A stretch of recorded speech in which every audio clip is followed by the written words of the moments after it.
बिस्मिल्लाहिर्रहमानिर्रहीम। शुरू करते हैं हम पाक परवरदिगार के नाम से जो पूरी कायनात को पालने वाला है, इसके अलावा कोई इबादत के लायक नहीं। अच्छा जी प्यारे बच्चों, आज हम चैप्टर 1 का नेक्स्ट लेक्चर स्टार्ट करेंगे जो कि इस चैप्टर का लास्ट पोर्शन है और बहुत इंपॉर्टेंट पोर्शन है।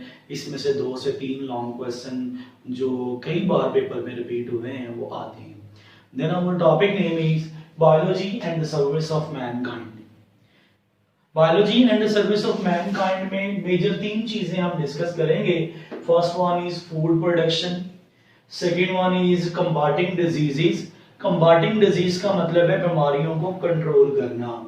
Third one is protection and conservation of environment, के माहौल को हमने कैसे बचाना और कैसे महफूज करना है। तो हम अपने लेक्चर की जानिब आगे बढ़ते हुए जो फर्स्ट हेड है उसे स्टार्ट करेंगे बेटा। उसका नाम है फूड प्रोडक्शन, यानी कि खुराक की पैदावार। तो कहते हैं प्लांट प्रोडक्शन यानी पौधों की पैदावार ट्रेमेंडसली इंक्रीजेस, बहुत तेजी से बढ़ रही है। किस तरह से? उसके लिए हमें 3 तरीके यूज करना पड़ेंगे। पहला तरीका है improve the existing varieties of food, पहले उस खुराक को तो बेहतर करें जो हमारे पास मौजूद है। Then second point developing the new yield production, खुराक को बेहतर करने के बाद इसकी पैदावार में इजाफा किया जाएगा। Number third disease resistance varieties of plants and animal, ऐसे पौधे और जानवर ऑल्टर्ड करके बनाए जाएं जो कि बीमारियों के खिलाफ वीक ना पड़ जाएं। अगर वीक नहीं पड़ेंगे तो अपनी पैदावार में कमी आने नहीं देंगे। कैसे? हम इन सभी चीजों को 1 बाय 1 डिटेल में डिस्कस करते हैं। तो सबसे पहली हेडिंग जो होगी फूड प्रोडक्शन की, मैं यहां पर बता दूं फूड प्रोडक्शन बहुत इंपॉर्टेंट लॉन्ग क्वेश्चन है, वीवीवीआईपी लॉन्ग क्वेश्चन है जो बहुत दफा पेपर में आ चुका है। तो इसका सबसे पहला हेड जो है, सब हेड जो है डेवलपिंग ऑफ न्यू वैरायटीज, नई वैरायटीज को डेवलप करने के लिए क्या किया? Using the principle of genetics, genetics के प्रिंसिपल को यूज करते हुए हमने पॉइंट यूज किया selective breeding. For example plant breed, अपनी मर्जी के पौधे चुने, जैसा कि गंदम का पौधा, व्हीट, राइस एंड कॉर्न, इनको अल्टर्ड करके इनमें ऐसे जीन एंटर किए गए हैं कि इनकी पैदावार में क्या हो सके? इजाफा। हमें जरूरत से ज्यादा गंदम मिल सके, चावल मिल सके, कॉर्न मिल सके, ताकि हमारी खुराक में किसी किस्म की कमी ना आए। इसी तरह एनिमल्स में बेटा चिकन, गोश्त, मुर्गी का गोश्त, व्हाइट चिकन जिसे हम कहते हैं, काऊ, गायें और शीप, इनसे गोश्त और दूध को हम वाफिर मिकदार में हासिल कर सके। तो इसके एग्जांपल है पोल्ट्री ब्रीडर्स। पोल्ट्री ब्रीडर्स बेटा हम जानते हैं जो पोल्ट्री ब्रीडर्स से गोश्त बनाया गया है वो चिकन का गोश्त जिसे हम व्हाइट मीट कहते हैं, जो कि चीप, सस्ता है और क्विक, जल्दी हासिल हो जाता है। कंपैरिजन में अगर हम देसी मुर्गी की बात करें तो 1-1.5 साल के बाद जाकर वो पलती है और खाने के काबिल होती है, लेकिन ये जो चिकन है, ये जो ब्रायलर मुर्गी है, ये 40 दिन में तैयार हो जाती है फीड के जरिए। तो लोगों को जल्दी खाने को गोश्त भी मिल जाता है और सस्ता गोश्त भी मिल जाता है, जिससे खुराक की पैदावार में इजाफा होता है। Understand students? उसके बाद हम बात करते हैं नेक्स्ट जेनेटिक इंजीनियरिंग, जो सेकंड हेडिंग है। इसको जनरली अगर हम डिफाइन करें इस मेथोडोलॉजी को, direct manipulate of DNA, DNA में डायरेक्ट चेंज किया, तब्दीली की, टू ऑल्टर, उसे बदल दिया, द ऑर्गेनिज्म करेक्टर, किसी ऑर्गेनिज्म के करेक्टर के लिए जो हमें चाहिए। फॉर एग्जांपल हमें ज्यादा दूध वाली गायें चाहिए, हमें ज्यादा गोश्त वाली गायें चाहिए, फॉर एग्जांपल हमें चिकन चाहिए जल्दी और सस्ता, ताकि हमारी खुराक की पैदावार में इजाफा हो सके। तो जनरली डेफिनेशन है, जब हम इसको यूज करेंगे तो इस तरीके से हम कॉर्न प्लांट की, मैं मिसाल यहां पर अगर काउंट करूं, जो छली का पौधा है उसकी जड़ों में हम केमिकल जो है उसे इम्प्लांट कर देंगे।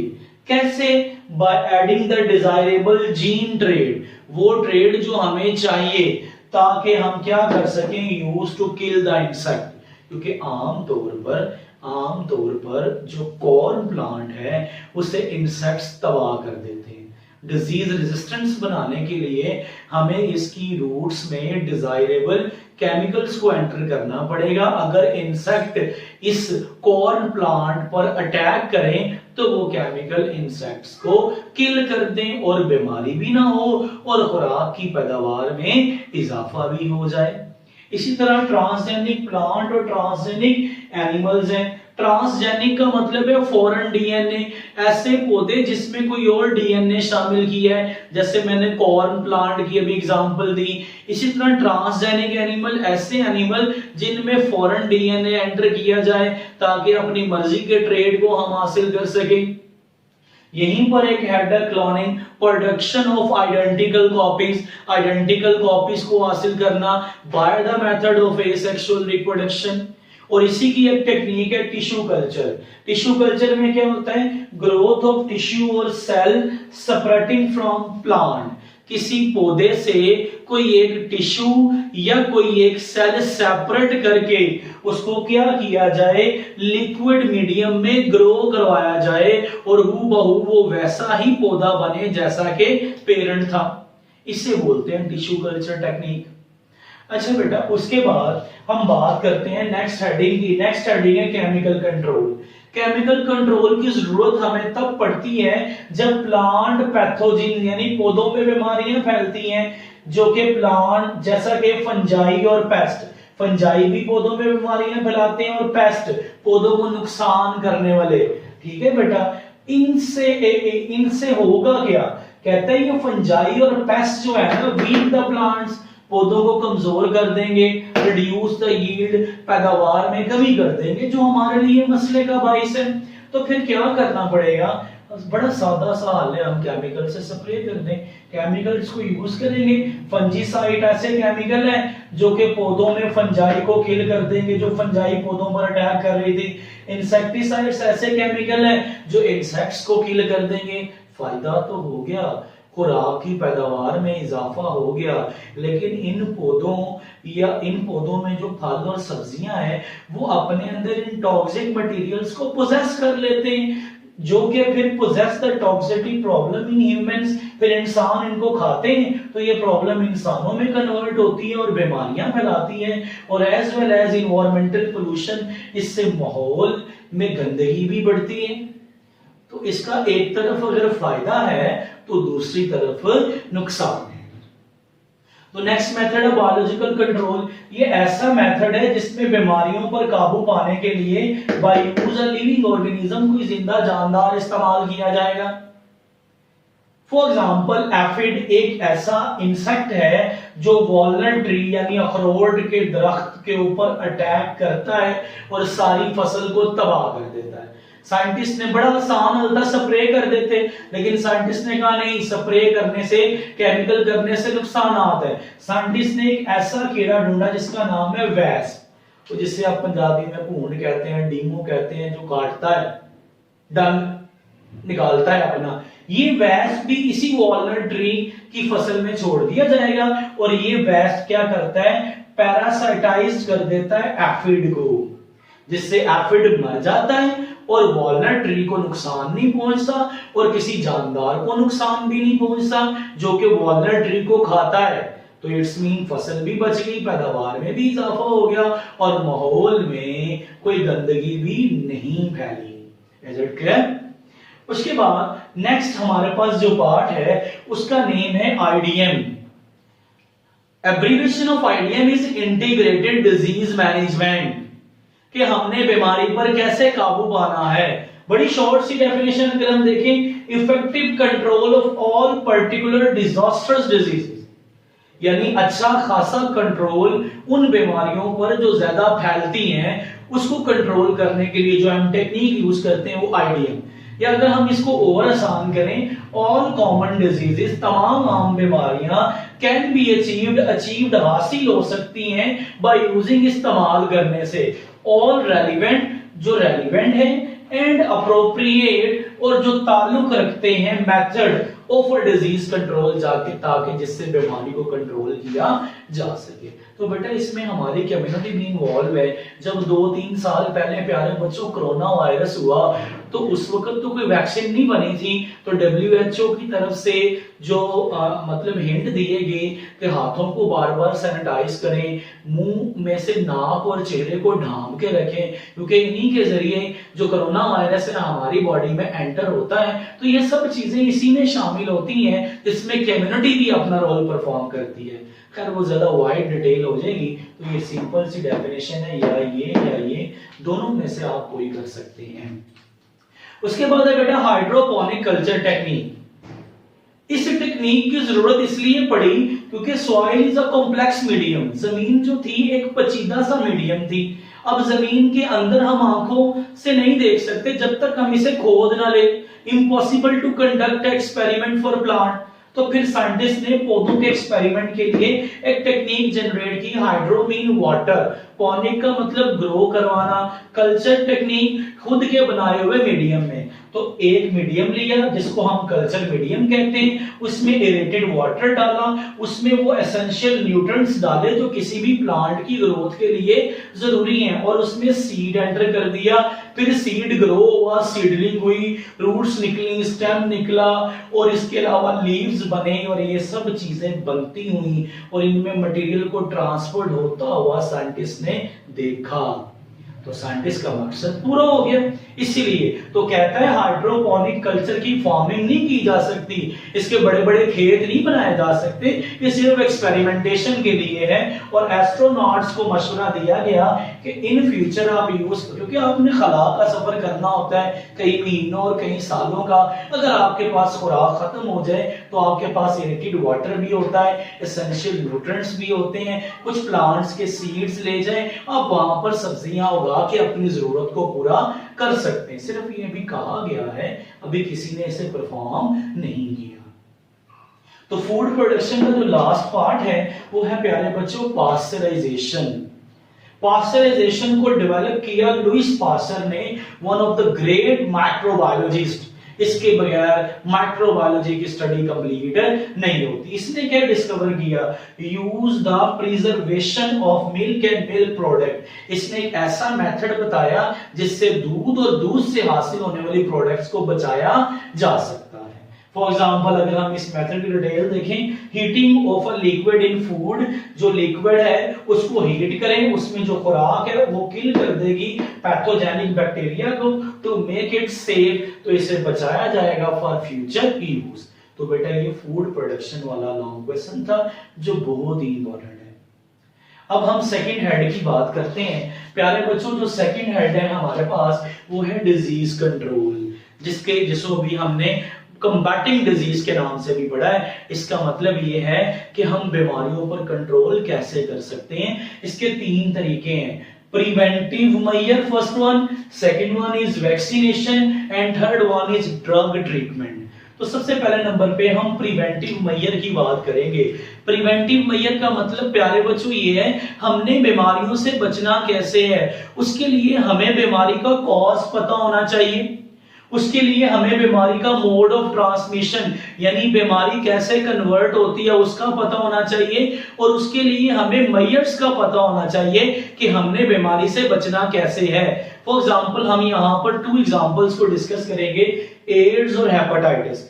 एड्स की जो कॉज है वो HIV वायरस है, ह्यूमन इम्यूनोडेफिशिएंसी सिंड्रोम। इसके मोड ऑफ ट्रांसमिशन में फ्री सेक्सुअल कॉन्टैक्ट्स हैं, इसके मोड ऑफ ट्रांसमिशन में ब्लड ट्रांसफ्यूजन है, इसके मोड ऑफ ट्रांसमिशन में कॉन्टामिनेटेड सिरिंजेस और सर्जिकल इंस्ट्रूमेंट्स हैं।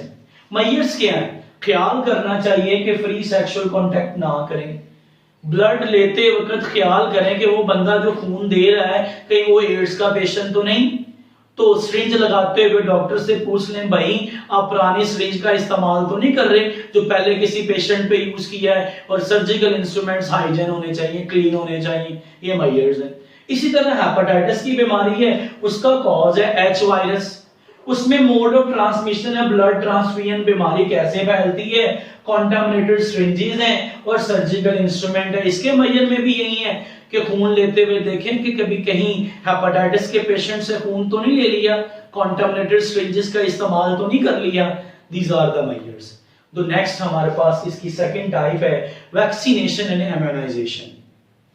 कहता है वैक्सीनेशन के जरिए many diseases can easily controlled by, vaccination का एक और नेम है शॉट्स। वैक्सीनेशन के जरिए बेशुमार बीमारियों को आसानी से कंट्रोल किया जा सकता है, जैसे कि पोलियो है, वॉपिंग कफ है, मप्स है, मीजल्स है, इन सब बीमारियों को हम वैक्सीन से कंट्रोल कर सकते हैं। एडवर्ड जेनर वो पहला साइंटिस्ट था जिसने 1796 में वैक्सीनेशन की टर्म इंट्रोड्यूस करवाई। वैक्सीनेशन एक लैटिन वर्ड है जिसका मतलब है वैका, और वैका का मतलब है काउ, और काउ मतलब यहां से जो जब उस दौर में जो बीमारी थी उसका नाम था कॉपॉक्स। उससे फिर वैक्सीन बनाई। हम चैप्टर 6 में इसकी मुकम्मल डिटेल पढ़ेंगे कि किस तरह से वैक्सीन बनी। उसके बाद अब अगर हम जनरली इसको डिफाइन करें वैक्सीन को, treatment with vaccine to produce immunity against disease, यानी बॉडी में कोई वैक्सीन एंटर की जाएगी, बॉडी बदले में इम्यूनिटी जनरेट करेगी ताकि बीमारी को किल कर सके, बीमारी को मार सके।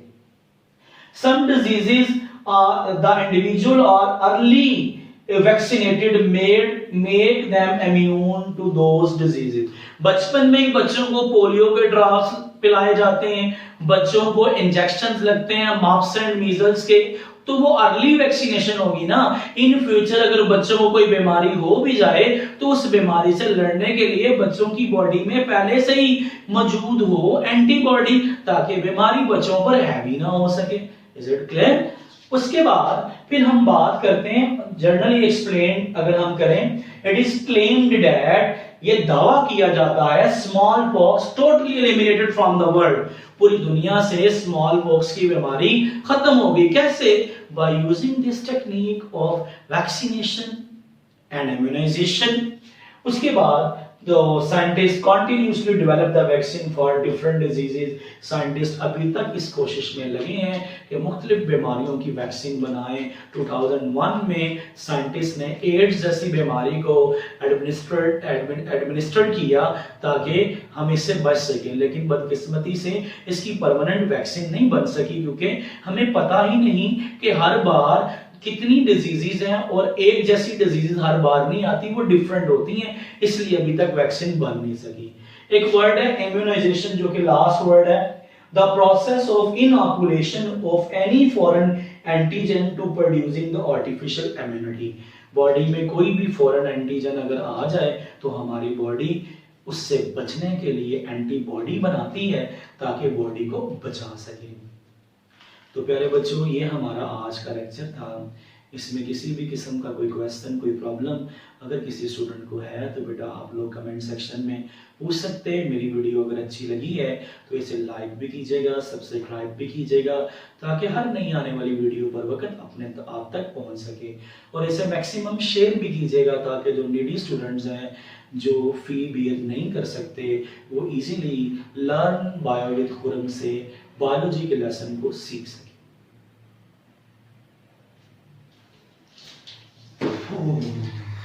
ये जब हिलता है ना